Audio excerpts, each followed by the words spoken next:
নবী ইব্রাহিম আলাইহিস সালামের জ্ঞান হলো, তিনি বললেন ওয়া ইদ ক্বালা ইব্রাহিমু লি আবিহি আযারা আতাত্তাখিযু আসনামান আলিহা ইন্নী আরাকা ওয়া কওমাকা ফী দালালিম মুবিন। সূরা আনামের মধ্যে আল্লাহ পাক বলছেন ওয়া ইদ ক্বালা ইব্রাহিম, ইব্রাহিম আলাইহিস সালাম বললেন আযারা, তার বাপের অরিজিনাল নাম হচ্ছে তারেক, আর মূর্তি পূজা করত, ঠাকুর নির্মাণ করত, এই জন্য নাম হলো আযর। ইব্রাহিম নবী বলল ওয়া ইদ ক্বালা ইব্রাহিমু লি আবিহি আযারা আতাত্তাখিযু আসনামান আলিহা, হে আমার পিতা, আমি দেখতে পাচ্ছি তুমি যে সমস্ত মাবুদগুলোকে পূজা করছো, আল্লাহ ছাড়া যার ইবাদত করছো, দাসত্ব করছো, বন্দেগী করছো, তুমি আল্লাহ ছেড়ে এদেরকে কেন ইবাদত করছো, দাসত্ব করছো, পূজা করছো, অর্চনা করছো, মাবুদ বলে মেনে নিয়েছো কেন? আমি আমার চোখে দেখতে পাচ্ছি ইন্নী আরাকা ওয়া কওমাকা ফী দালালিম মুবিন। ইব্রাহিম আলাইহিস সালাম তিনি বললেন আমার আব্বা, আমি দেখতে পাচ্ছি তুমি এবং তোমার পুরো জাতিটা সম্পূর্ণ পরিষ্কার ও গোমরাহিতে লিপ্ত আছো। বাপের ভুল ধরলেন কে? জোরে বলেন। বাপের ভুল কে ধরলেন? ছেলে। কোন ছেলে? ইব্রাহিম। ছেলের কোয়ালিটি কি? নবী। সুবহানাল্লাহ বলেন। ছেলে, আপনার ছেলে যদি কোরআন শিক্ষা করে, হাদিস শিক্ষা করে, দ্বীন ইসলাম শিখে এসে, মাদ্রাসা থেকে পড়ে এসে বাপের যদি বলে আব্বা এই কাজটা ছেড়ে দাও, এই পথটা ধরো, এটা সুন্নাত, এটা বিদআত, এটা তাওহীদ, এটা শিরক, এটা ভুল, এটা ঠিক, এইটা সহিহ, এইটা গলত, এটা যদি কোনো সন্তান বাপকে বলে দেয়, নিশ্চয়ই সন্তানের ভুল। তাই তো? কথা বল না, ও শিখে এসে বলছে, শিখে এসে বলা মানে ভুল। তখন বাপ কি বলে? বাপ তখন বলে আমি যেটা করছি ঠিক করছি, আমার আব্বা যেটা করেছে ঠিক করেছে, তোর দাদু যেটা করেছে ঠিক করেছে, বাপ দাদুর পথ কখনো ভুল হতে পারে না।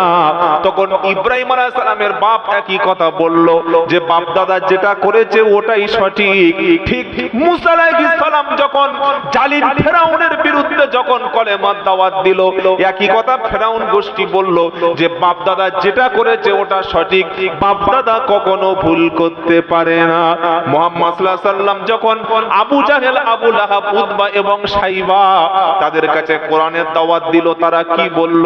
ওয়া ইদা কিলা লাহুমুত্তাবিউ মা আনজালাল্লাহ ক্বালু বাল নাত্তাবিউ মা আলফাইনা আলাইহি আবানা আওয়ালাউ কানা আবাউহুম লা ইয়াকিলুনা শাইআ ওয়া লা ইয়াহতাদুন। দ্বিতীয় পারা 4 নম্বর পৃষ্ঠায় 11 নম্বর লাইনের 170 নম্বর আয়াত, সূরার নাম বাকারা। ওয়া ইদা কিলা লাহুম, যখন তাদেরকে বলা হয়, ওয়াইদা কিলা লাহুমুত্তাবিউ মা আনজালাল্লাহ, যখন তাদেরকে বলা হয় আল্লাহ যেটা নাজিল করেছে, আসমানি যে কিতাব এসেছে সেটা তোমরা মেনে নাও, তখন তারা কি বলে? ক্বালু বাল নাত্তাবিউ মা আলফাইনা আলাইহি আবানা, তখন তারা বলতে শুরু করলো বাপ যে তরিকা, বাপের পথটা, বাপের পদ্ধতিটা, বাপ দাদু যেটাই করেছে সেটাই করব। বাপ দাদার পথটা ভুল হতে পারে না। অত বড় বড় মুরব্বীরা কি ভুল করতে পারে? অত বড় বড় জ্ঞানী লোক কি ভুল করতে পারে? দাদুর দাদু কোনোদিন ভুল করতে পারে না। তারা বলল বাপ দাদা যেটাই করেছে ওটাই করব। কোরআন শোনাচ্ছে আওয়ালাও কানা আবাউহুম লা ইয়াকিলুনা শাইআ ওয়া লা ইয়াহতাদুন, বাপ দাদা যদিও কিছু না জেনে করে, অথবা যদিও তারা হেদায়েতের উপরে না থেকে কাজ করে, তারপরেও কি তোমরা সেটাই মেনে নেবে?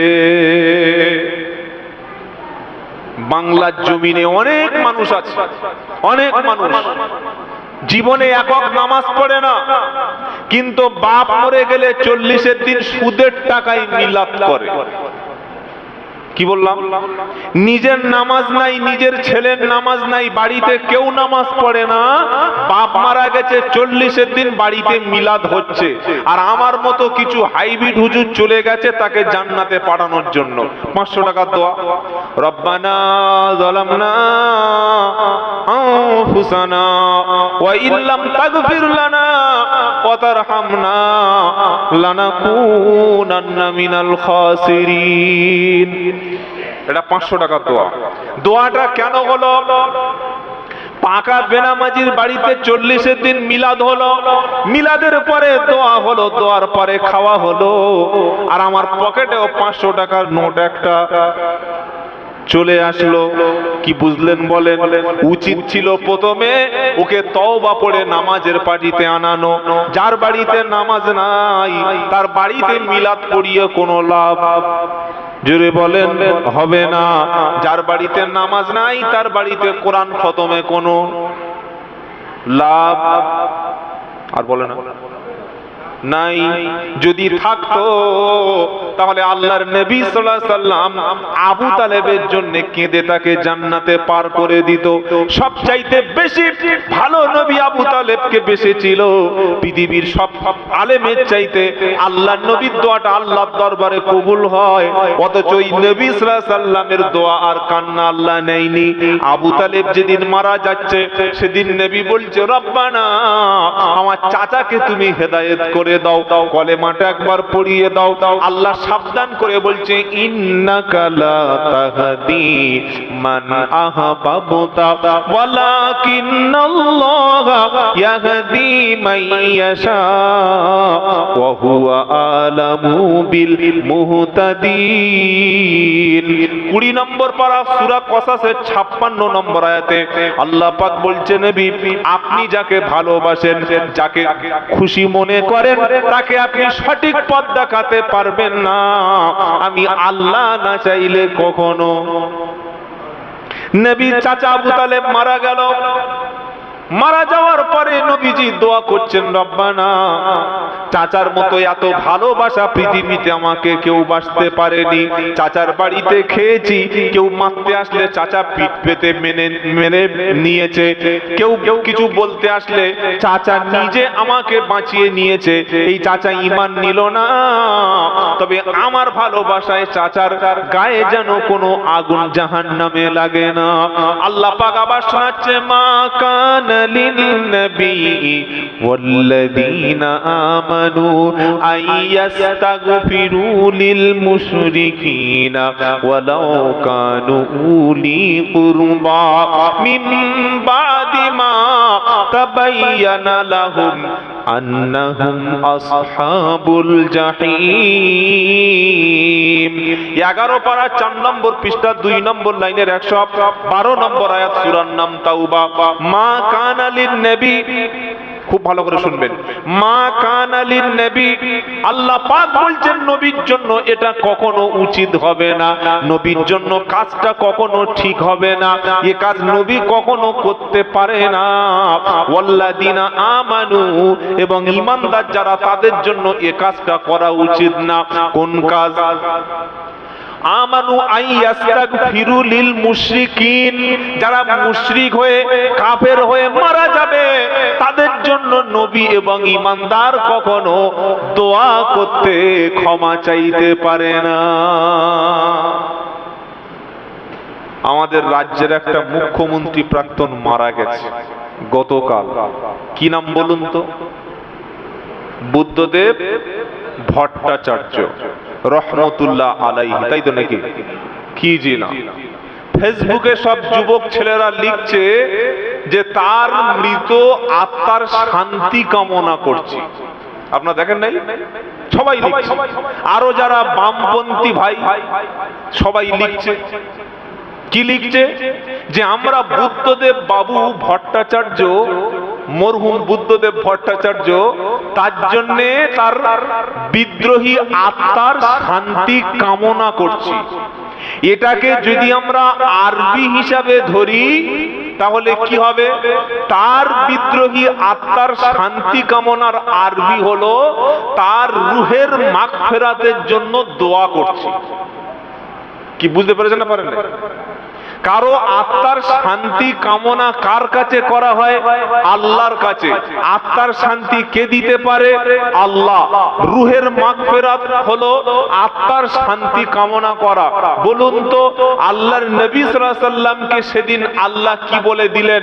এবং কোরআনের পরিষ্কার ইশারা ইঙ্গিত নির্দেশ, নবীর জন্য উচিত নয়, কোন ঈমানদারের জন্য উচিত নয়, কোন মুশরিক যদি শিরক করে মারা যায়, কাফির হয়ে মারা যায়, তার জন্য কোনোভাবেই দোয়া করা, তার জন্য কোনোভাবে ক্ষমা প্রার্থনা করা, তার জন্য কোনোভাবেই দোয়া করা বা তার মৃত আত্মার শান্তি কামনা করা, এই শব্দ বলা কোনো মুমিনের জন্য জায়েজ নয়, হারাম।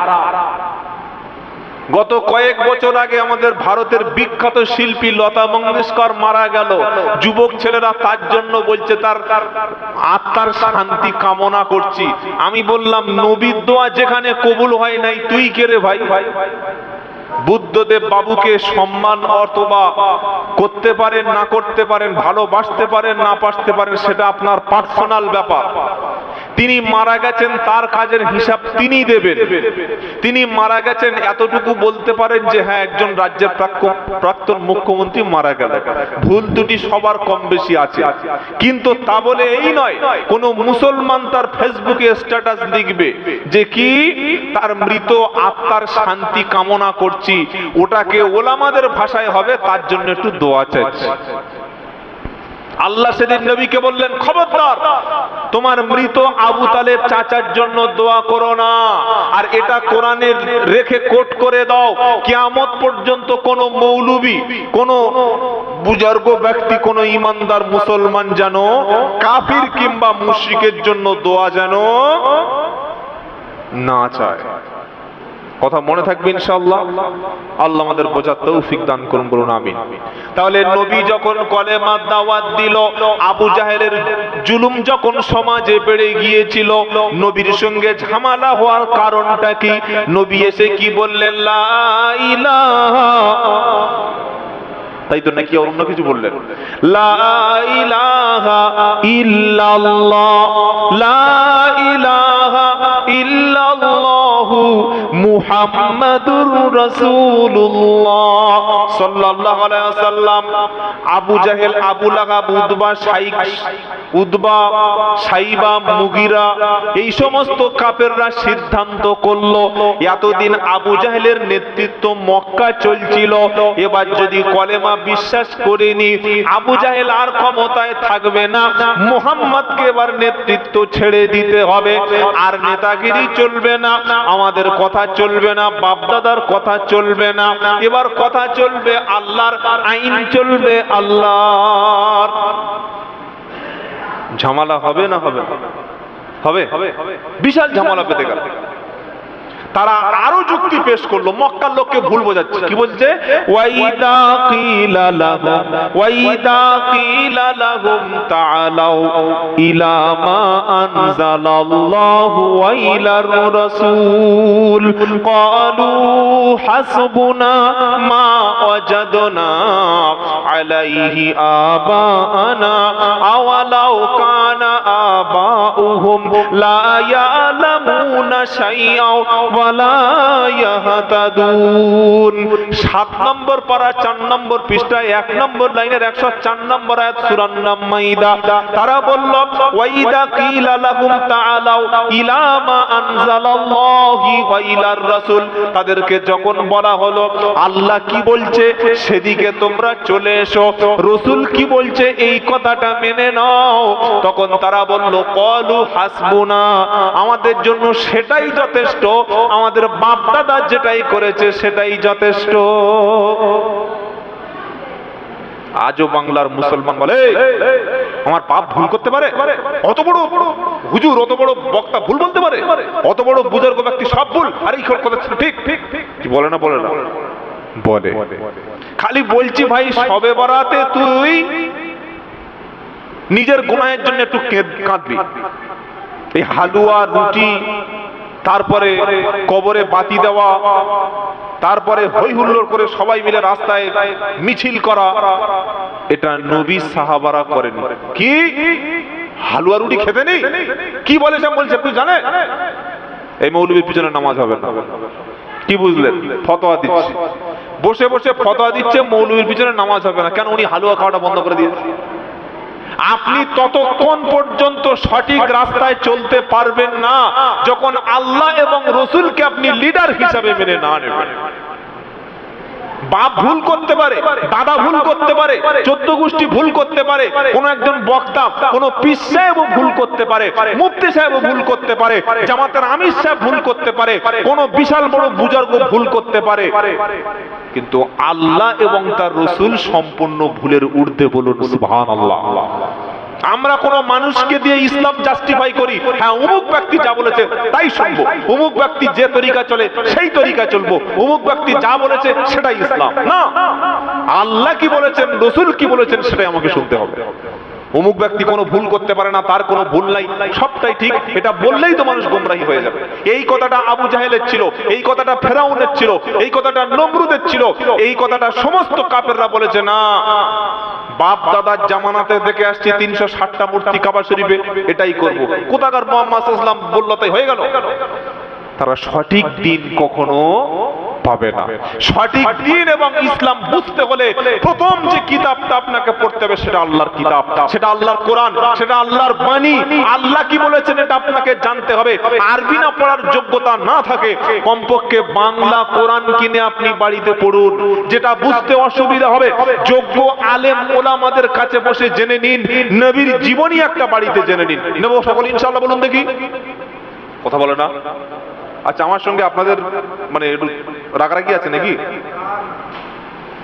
সামনে নবী দিবস, এ মাসটা হচ্ছে সফর, মুহররম সফর, তার পরের মাসের নাম হলো রবিউল, কথা বলে না, রবিউল আউয়াল।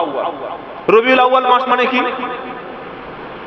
বিরিয়ানি করতে হবে, মিষ্টি কিনতে হবে, প্যান্ডেল করতে হবে, গেট করতে হবে, 12 রবিউল আউয়াল নবীর নাম স্মরণ করতে হবে, ব্যাস রাসূলের মহব্বত শেষ হয়ে গেল, তাই তো নাকি? সারা জীবন নবী দিবস পালন করে এসেছে এই জাতি, অথচ এই জাতির কাছে যদি প্রশ্ন করা হয় আল্লাহর নবী সাল্লাল্লাহু আলাইহি ওয়াসাল্লাম মদিনার জিন্দেগিটা বলো, বলতে পারবে না। কেন পারে না? কারণ জাতি বই পড়ে না। 30, 40, 50 হাজার টাকা খরচ করে প্রত্যেকটা মহল্লায় 1.5 লাখ, 2 লাখ, 3 লাখ টাকা খরচ করে নবী দিবস করা হয়। এই যে সামনে 12 রবিউল আউয়াল আসছে, আমার কাছে এই পর্যন্ত অন্তত 200 ফোন এসেছে, 200। খালি বলছে হুজুর ডেটটা হবে? কোন ডেট? রবিউল আউয়ালের 12। কেন? না নবী দিবস না, হবে না। তো একটা মানুষ ক জায়গায় যেতে পারে? 200 জায়গায় যাওয়া সম্ভব না, শুধু ফোন করেই যাচ্ছে। আল্লাহর কসম করে বলছি, সারা জীবন নবী দিবস করুন, বড় গরু বড় মোষ জবাই করুন, 30-40 হাজার টাকার ভিজিট কন্ট্রাক্ট চুক্তিধারী বক্তা আনুন। এখন তো আমরা কন্ট্রাক্ট ছাড়া যাই না, কন্ট্রাক্ট করে নিতে হবে, এত টাকা না দিলেই আমি যাব না, হয়ে গেল। এই বক্তা এনে 30 বছর নবী দিবস করেছেন। নবী দিবসে বসে থাকা ব্যক্তি বাড়িতে গেছে